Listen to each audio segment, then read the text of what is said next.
What is wrong with this city? Someone legit left their doll on the street. Ugh. I wonder if it's been used. Oh my God! Daddy! What is wrong with this town?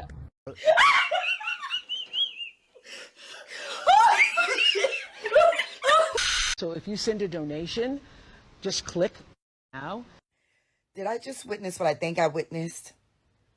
Please don't tell me I just saw a billionaire standing next to a multi-millionaire begging the average everyday citizen for donations that can barely get by due to a real-life recession, living paycheck to paycheck, barely can pay rent, barely can put food on the table for our families, okay? Living in a real-life recession in a country where our president is giving away all our resources and resources to another country for money. If you two don't go take your Hollywood elite behinds to your other Hollywood elite friends and politician buddies that got millions like you do and billions and get all that money together and help out Maui, you are out your damn mind. Please don't insult our intelligence like that. And after you guys do all of that, you will have enough money to help the rest of us. Boo. Get out of here with that. The nerve. Yep. Oh, they got all of us fucked all the way on up is what's going on. We don't give a fuck about no new COVID strain, United States government. We don't give a fuck. Biden, you ass still got to get the fuck on out. You still got to pack your bags and get the fuck out. If I got to come to the White House and move you out myself, you still got to get the fuck on out. Point blank, period. We don't give a fuck about no new COVID strain. I was just thinking the other day, I hadn't heard Nathan about COVID. And then boom! Here come a new motherfucking COVID strain. We know that this shit is for the elections. We already know. We not dumb no more. Thank you, TikTok and Facebook and Twitter and Instagram for allowing us to get up here and find out the truth amongst one another. Cause you still gonna get the fuck out Biden. Biden. Most of y'all have probably heard that Burning Man was declared a national emergency, but there's some pretty crazy stuff coming out. So it was announced earlier that Burning Man was declared a national emergency because it was flooded. And so they sent in FEMA, which already seemed kind of like a weird reason to send in FEMA and keep anyone from leaving the festival. 73,000 people they're keeping locked in there for flooding. Now there's some new terrifying information coming out that there's a virus on the loose in the festival and that people are getting really sick with boils, vomiting, hemorrhaging. To me, this makes way more sense than flooding in terms of what their response was to the situation. This is a text from one of the festival goers, and he said, "Yo, just figured you should hear from me first. Daryl is crazy sick with something that has him coughing up really coagulated blood. Medic showed up wearing a full suit. No idea where he is now. I would stay inside your camper." And he goes on to say that an outside agency is putting up a fence. This is a different festival goer that said, "You're never gonna fucking believe it. They're saying it's Ebola." Freaking Ebola at Burning Man, guys. If this is true, that is insane. This one just appears to be a hoax, but what if all the talk and the preparations of bringing back the different mandates because of a new coof strain wasn't about a new coof strain at all? What if it was about something far more serious suddenly emerging out of nowhere? Like, I don't know, Ebola? Please, Spock, do me a favor. And don't say it's fascinating. No. But it is interesting. You don't have to go to hell. You're in hell. This is hell. This is hell. This is hell. Because democracy basically means government by the people, of the people, for the people. But the people are retarded. Then strangled them, and finally dismembered their bodies. Right. Then do but homelessness and all that. And now, the voice you've been waiting for. There is a secret song at the center of the world, and its sound is like razors through flesh. I'm here to turn up the volume.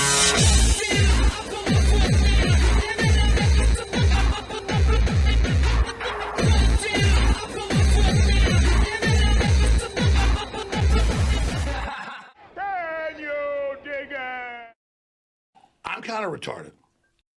Now, the big news this past week was this major hurricane that was bearing down on Florida. And then out to the east of us, we had Hurricane Franklin, which never posed a threat to land. But on the local news here, they were calling it a hurricane sandwich. I'm down here in South Florida, so I was well away from any of the impacts of this, but the only thing that was even remarkable about this storm was where it hit. And they keep talking about the devastation, the disastrous Hurricane Idalia. But yeah, when it hits a place that hasn't seen a major hurricane in fucking who knows, yeah, some stuff is gonna get messed up. It's kind of what a hurricane does. And somehow, in the midst of telling people to get ready and, oh, you should go and fuel up your vehicles just to be sure, they had a massive fuck up where a bunch of diesel got mixed in with gasoline and then shipped out to gas stations. So people that were going out and filling up their tanks, a lot of them ended up getting serious damage to their engine. And if you've never heard of anything like this happening before, it's because it hasn't. I mean, this is so unheard of. The level of protocols that are in place to avoid something like this happening. This would be like somebody filling up your radiator with gasoline and going, oops, I made a mistake. And then we had Biden and these other jackasses come down and start parading around talking about, oh, we're going to help you. We're going to do whatever it takes for as long as it takes to help you make it through this unprecedented disaster. Which is making a whole lot of people out there in Hawaii be like, fuck you! I didn't even do an update on the Maui fires last week because we still hadn't even reached a point where we had an accurate count of how many people had died. So I figured I'll give it a little more time, let some more information come to light. But here we are, it's been almost a month, and they still seem to have no idea how many fucking people died. No idea how many of 1,000+ children that were sent home from school that day. Because, oh, we had a fire this morning and they say it's contained, but we're just going to send the kids home because their parents are at work and they'll be much safer sitting in their houses by themselves. Makes a lot of fucking sense, doesn't it? Instead, they're too busy using all of their resources to put up fencing around the fucking area so that nobody can take pictures or videos of what the shit looks like. There are miles and miles of this black fence going up that was not here before, that is obscuring ground zero and making sure no one can see what's going on inside of there from the road. No one can get in there. No one can take any pictures. And then I've also seen these weird foreign police cars showing up, these special police, I'm not sure what to call them. This is a Nissan, but there's quite a large presence of these standing guard around the perimeter. We've also lost our ability to fly drones really anywhere near this area. Now, this 20-second clip here that I tried to get out of my car and show what was going on, I was almost immediately, after these 20 seconds, National Guard came, chased me off, yelled at me, told me to get back in my car and keep moving. So you cannot pull over, you can't even stop your car anywhere near any of this anymore. But I suppose it does kind of make sense why they've clamped down on even letting the residents of the area take pictures and videos of what happened. Because you started having a lot of weird images come out. And I know I had said let's not focus too much on the directed energy weapons angle, but this blue shit is really strange. You got all the cars on Front Street completely torched up, and then the blue one is untouched. And how do you have everything burned down around you except for fucking umbrellas? Umbrellas that just happen to be blue. And then people pointing out that yes, the color of something can make a difference when it comes to a laser. But why blue? Why would you tune the wavelength of your laser to not affect something blue? Well, maybe it's so that you could shoot it at something, and if you've got the sky in the background, it won't affect that. This is a seemingly obvious fucking thing that my pops pointed out to me, and I said, holy shit. And it's also worth noting this article from 10 months before the fire. Why the heck are celebs all painting their Maui properties the same weird shade of blue? Obama, Clinton, Hanks, DeGeneres, Tegan, Kid Rock, and now even Oprah. What exactly do billionaires see in this frankly, gulp, off-putting color? Interesting question, isn't it? This all lends a lot of credibility to the idea that however these fires started, electrical lines, it's quite possible that they used some kind of directed energy weapon to make sure the shit they wanted gone was gone. And the fire was just the perfect smokescreen. Pun intended. We busted our ass, and this is what we get? Nobody called us. Our phones didn't work from 5 in the morning. The fire was not 10 o'clock when I went to work. The fire was still there. There was no water. Tell me if that's coincidence. No water, no warning, and everybody talking about the satellite city before the fire. Lahaina gonna be the first satellite city. Well, hey, Jeff Bezos, you got what you wanted. Oprah, you got what you wanted. And the guy who owns the nut, you got what you wanted. Fuck us all over. That's what happened. Okay. We need help in Lahaina. Who's gonna come now and ask us, can I pray for you, Auntie? Thank you. Can I help you with your paperwork? Because all we got so far was $700 and we don't know who to call or anything.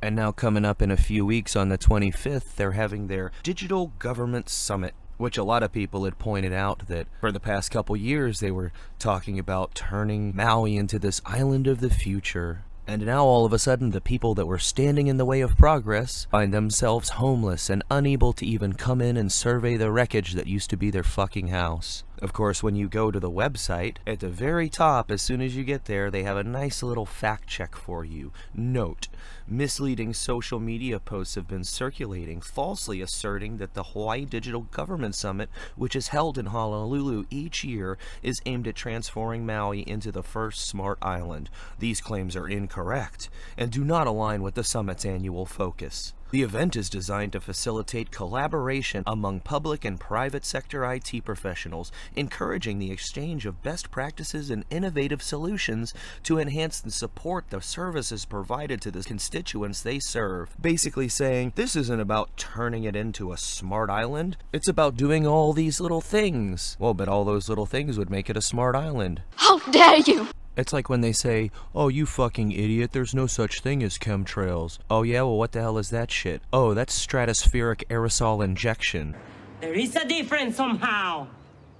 They just play weaselly little word games to obscure the truth. Yeah, but never mind about any of that. Let's just talk about Hurricane Idalia and the record storm surge of 7 feet, which is a record for there because the place never gets fucking hit. All right, Sarah, so we're going to step away from the seriousness of this storm for just 1 second. You gotta bear with me because this is something you don't see every day. Guys, what are you doing? Or let's just talk endlessly about Mitch McConnell, for the second time in a few weeks having a staring contest with the Invisible Man. I guess he's no longer Bitch McConnell, he's Glitch McConnell, because he's acting like some kind of android that suddenly had to reboot. What are my thoughts about what? Running for re-election in 2026. That's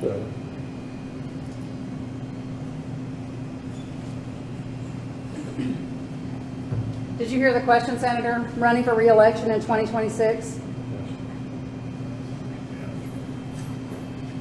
All right, I'm sorry, you all. We're going to need a minute. Senator Benny. And it's quite poetic that the moment that this happened, a reporter was asking him about running for re-election in 2026. Presumably because of the last time that he just glitched the fuck out. And everybody from Fox News to President Poopy Pants was bending over backwards to assure us that, oh no, he's fine. He's completely back to his old self. He was just a little dehydrated is all. I mean, you literally had Biden assuring us that a senator is still mentally fit and able to carry out his duties. Oh, the irony!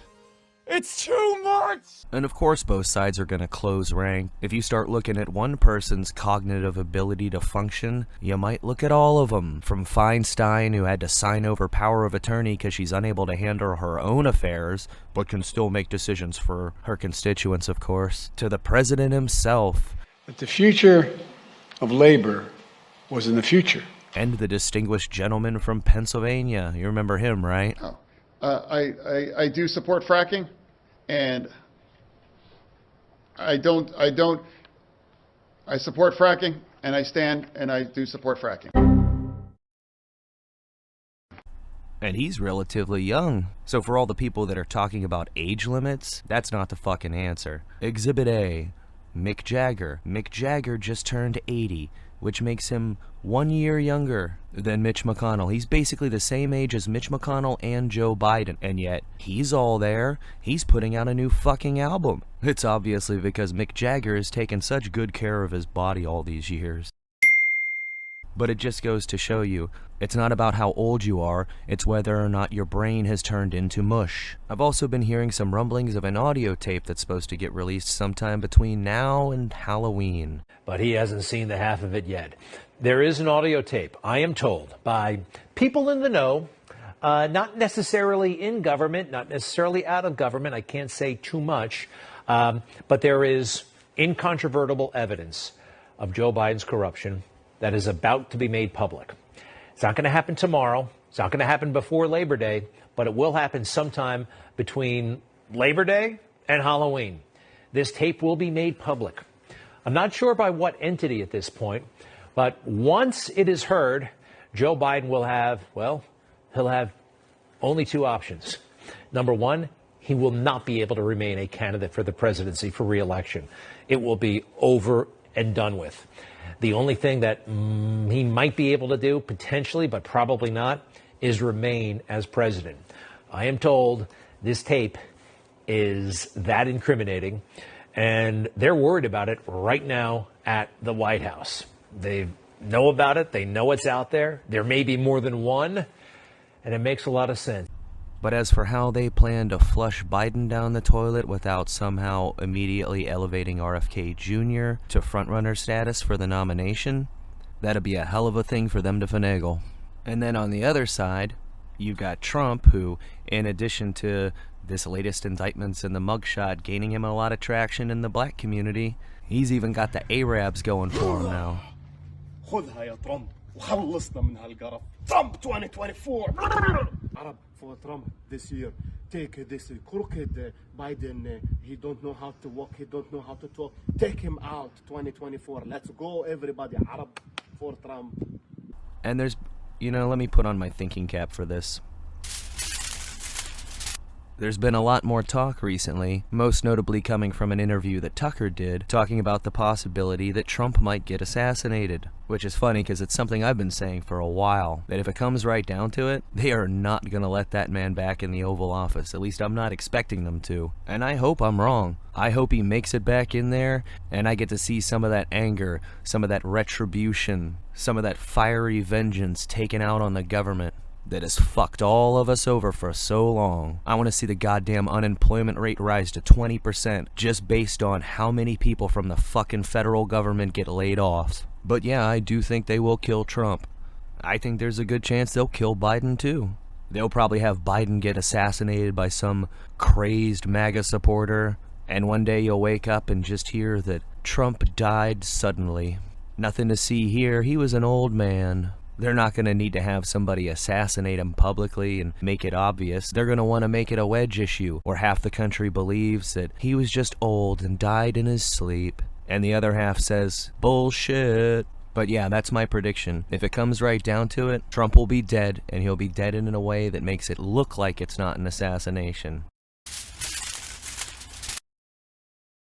Just one more way to further divide a public that is already overdosing on division. Division is the most useful card they have in their hand, because in the coming months and years, things are only going to get worse, and keeping us divided on every line possible is their surest way of maintaining power, keeping the people from coming together, united in the knowledge that it's the leadership of both fucking parties working together that got us to the shit state that we're in. More and more people are realizing just how fucked up things have gotten. Heard a new term on TikTok today that made me stop in my tracks. We are living in the silent depression. This guy believes we are not just living in worse than the Great Depression, we're living in the silent depression. The average annual income in 1930 for an American individual was a little over $4,800. Sounds like nothing, but if you adjust that for inflation, a little over $4,800 a year in 1930 is equivalent to almost $85,000 annually for the average salary for one person. Right now, the average annual salary is $56,000 a year. We currently are making less than the height of the Great Depression. In 1930, gas was on average 10 cents a gallon. That would be about $1.73. In case you haven't filled up your car lately, average cost of a gallon of gas is $3.55. To buy a new car in 1930 would have been about $860. It's worth about $15,000. The average cost of a new car today is $48,000. And of course, the most coveted aspect of the American dream, being able to buy a house in 1930 cost about $3,900, less than $70,000. I spend way too much time on Zillow, so maybe this isn't surprising to me, but the average price of a home in America today is $416,000. How could we be living through worse cost of living and wages than 1930? And no politician, no media outlet, no one is talking about it. The only question is whether or not people will be able to figure out the truth of how we got here. That for the past 110 years, after the creation of the Federal Reserve, they just kept inflating the money supply, causing inflation over the decades that the wage growth has never kept pace with. Sure, there's been some ups and downs, but the long-term trend is the affordability of a house, a car, or even food becomes less and less, and the average person's standard of living gets lower and lower, gradually making people more and more dependent on government resources, and as a result, less likely to criticize that government. Because they're your friend, right? Yes, if there's one thing that should be abundantly clear by now, it's just how much the government cares about and wants to help us all out. Sláinte.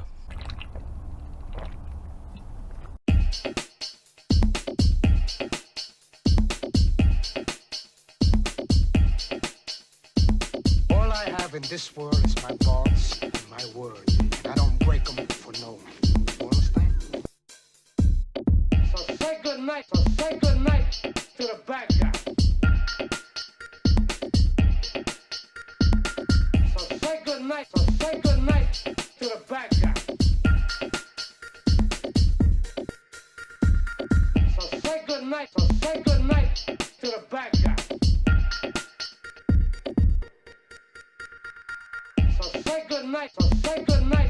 the bad guy. Come on.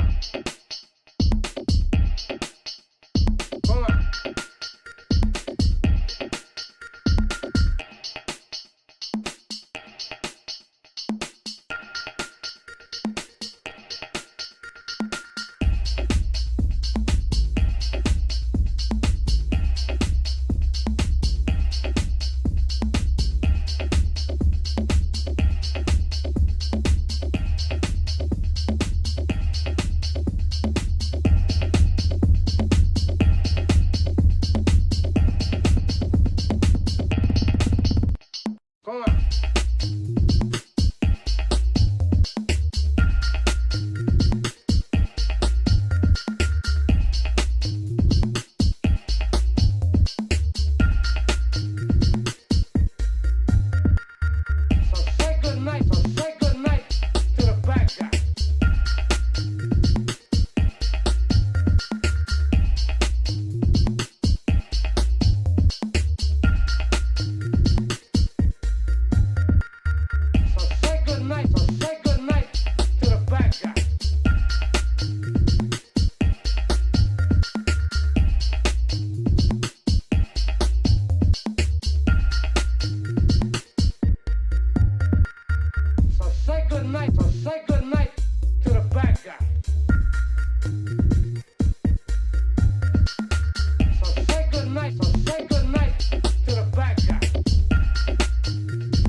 Don't fuck with me! I told you! Don't fuck with me!